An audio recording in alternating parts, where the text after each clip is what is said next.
Non metterò più piede a Possagno e non parlerò mai più con il sindaco. Ecco, Il per mio cui rapporto con Canova finisce qua. Dopo la decisione del comune di Possagno di destituire Vittorio Sgarbi dalla carica di presidente della Fondazione Canova, il sottosegretario alla cultura risponde annunciando le sue dimissioni con effetto immediato e irrevocabili da presidente del Comitato Nazionale per le celebrazioni del bicentenario della morte dello scultore. Incomprensibili per Sgarbi le motivazioni del sindaco Valerio Favero, soprattutto se legate agli insulti al giornalista di Report che tanto stanno facendo discutere. Erano insulti, tra l'altro, rubati, perché non era un'intervista, era una telecamera che rubava quello che io dicevo a due cretini, per cui se uno...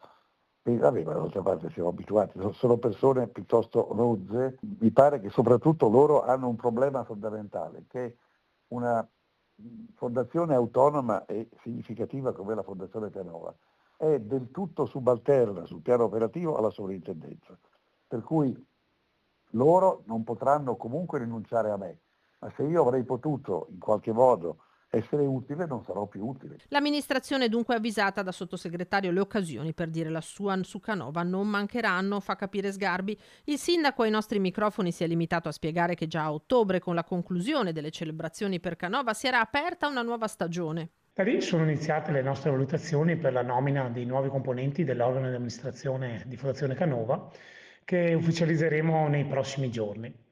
Voglio comunque ringraziare l'intero CDA uscente per il lavoro svolto e per i grandi risultati ottenuti. Il grazie a tutti del sindaco non basta, la Fondazione per il critico d'arte si avvia a un futuro nell'ombra. Eliminando un presidente che è sottosegretario e che comunque ha un rapporto diretto con le attività operative, tu ti trovi con un qualunque manager, come vuoi chiamarlo, che dovrà superare molte difficoltà. Se poi uno non lo capisce, va bene, facciano quello che vogliono.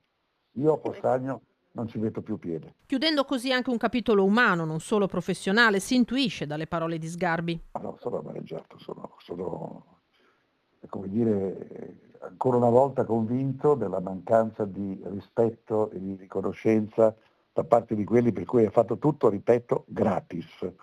Il vicepresidente era pagato come sindaco, io ho fatto il presidente 5 anni gratis. Prima si ringrazia, poi si nomina un nuovo presidente.